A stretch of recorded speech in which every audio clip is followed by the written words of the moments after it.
जय श्री सीताराम। सबको प्रणाम। नारायणं नमस्कृत्यं नरं चैव नरोत्तमं देवीं सरस्वती व्यासं ततो जयमुदीरयेत्।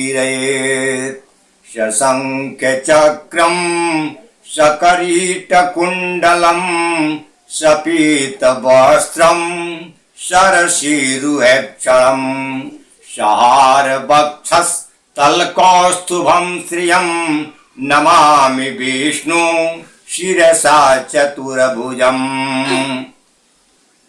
जय जय श्री सीताराम। धर्म प्रेमी सज्जनों, आज मैं पंडित पुरुषोत्तम जी पांडे आप लोगों को भगवान राम और भगवान कृष्ण के स्वभाव में, विचार में थोड़ा कुछ जो अंतर है आप लोगों के सामने प्रस्तुत करने जा रहा हूं। दोनों भगवान हैं, दोनों भगवान विष्णु के ही अवतार हैं, लेकिन फिर भी दोनों के कर्मों में क्या अंतर है, कैसे क्या है, ये मैं अपनी जानकारी के हिसाब से आपके सामने प्रस्तुत करने जा रहा हूं। भगवान मर्यादा पुरुषोत्तम भगवान श्री रामचंद्र हैं और भगवान कृष्ण पूर्ण पुरुषोत्तम है। दोनों पुरुषोत्तम है, ध्यान दीजिएगा। एक मर्यादा पुरुषोत्तम, एक पूर्ण पुरुषोत्तम।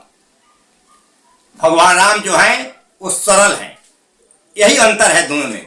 भगवान राम सरल हैं और भगवान कृष्ण कठिन है। राम को समझना सरल है और कृष्ण को समझना कठिन है। छोटे दिमाग से समझेंगे तो कृष्ण भगवान का कर्म समझ में नहीं आएगा। इसीलिए कहा जाए कि राम सरल है और भगवान कृष्ण कठिन है।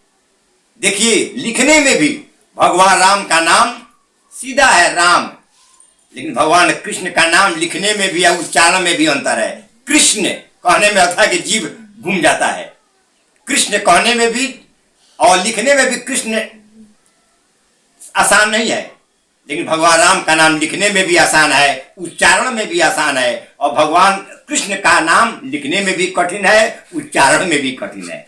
यह अंतर है। ऐसे भी देखिए, भगवान राम कहीं भी खड़े रहते हैं तो चाहे अकेला खड़ा रहे या माता सीता के साथ में खड़ा रहे, भगवान राम सीधा खड़ा रहते हैं। वो सीधा ये है, लेकिन भगवान कृष्ण टेढ़ा खड़ा होते हैं। ध्यान दीजिएगा, भगवान कृष्ण एक पैर मुड़ करके और टेढ़ा खड़ा रहते हैं, बंसी बजाते हैं, लेकिन अपना शरीर उनका टेढ़ा ही रहता है। ये भगवान राम में और कृष्ण में अंतर है। इतना ही नहीं, भगवान राम का जो आचरण है, ध्यान देने की बात है कि भगवान राम का जो राम किए हैं वो करने योग्य है। भगवान राम जो किए हैं वो मनुष्य के लिए करने योग्य है। और मनुष्य करता है तो नर से नारायण बनने की कला भगवान राम बताते हैं कि नर से नारायण कैसे बना जा सकता है। ये क्यों कि भगवान राम जैसे किए हैं वैसे करो तो नर से नारायण बन जाओगे, लेकिन भगवान कृष्ण जो किए हैं वो करोगे तो बड़ा तकलीफ हो जाएगा, कहीं झगड़ा झंझट भी होगा, मार खाने का भी नौबत आ जाएगा। इसलिए भगवान कृष्ण का किया हुआ नहीं करना है। क्या करना है तो भगवान कृष्ण का कहा करना है। भगवान कृष्ण जो कहे हैं वो करना है मनुष्य को, और भगवान राम जो किए हैं वो करना है। यह अंतर है। भगवान का हर काम मर्यादा के अंदर है। लड़ाई भी भगवान और राम किए हैं रावण से तो मर्यादा में रह कर किए हैं, कहीं मर्यादा भंग नहीं किए हैं। लेकिन भगवान कृष्ण लड़ाई किए हैं, कराए हैं महाभारत, तो उसमें मर्यादा का कहीं कोई ज्यादा बंधन नहीं है। मर्यादा कोई जगह भंग कर दिए हैं, करा दिए हैं। ये इसीलिए भगवान कृष्ण कठिन है। भगवान कृष्ण को समझना बहुत कठिन है, लेकिन भगवान राम सरल है, उनको समझने में ज्यादा कठिनाई नहीं है। ये सब अंतर है। देखिए, महाभारत में अपने मुंह से अपने सामने भगवान कृष्ण अर्जुन को कहते हैं कि ये भीष्म पितामह को अर्जुन जैसे भी हो जो करने सो इनको मार दो। विचार करने की बात है, भीष्म पितामह भी कितने बड़े भक्त थे, लेकिन भगवान अर्जुन को कह करके कहते हैं कि अर्जुन जैसे भी हो इनको मार दो, और भगवान मरवा देते हैं अर्जुन को कह करके भीष्म पितामह को। ये लेकिन समझने में बहुत कठिनाई है, क्यों मरवाए, क्या कारण था, भगवान कृष्ण को समझना बहुत कठिन है। मैं आप लोग यही बताने जा रहा हूं कि भगवान कृष्ण कठिन है और भगवान राम सरल है। उनके कर्मात, उनके किए हुए कर्म, उनके बोले हुए वचन जितना ध्यान देंगे तो मालूम पड़ेगा कि भगवान राम जो कह गए हैं वो जो किए हैं वही करना है।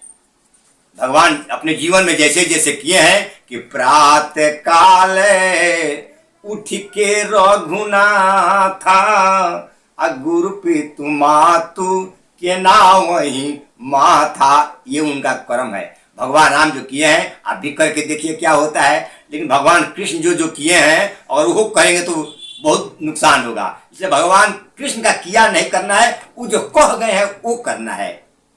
बंधु, इन्हीं शब्दों के साथ मैं आप लोगों को भगवान कृष्ण भगवान राम के अंतर बीच में जो अंतर हमको समझ में आया है आप लोगों के सामने रख दिया हूं। आप लोग इससे भी हमको आशा है कि लाभान्वित होंगे। और इतना कहकर मैं आज का प्रसंग यही पर समाप्त करता हूं। आगे फिर दूसरा प्रसंग बताऊंगा, उसको भी ध्यान देकर सुनिएगा। जय जय श्री सीताराम।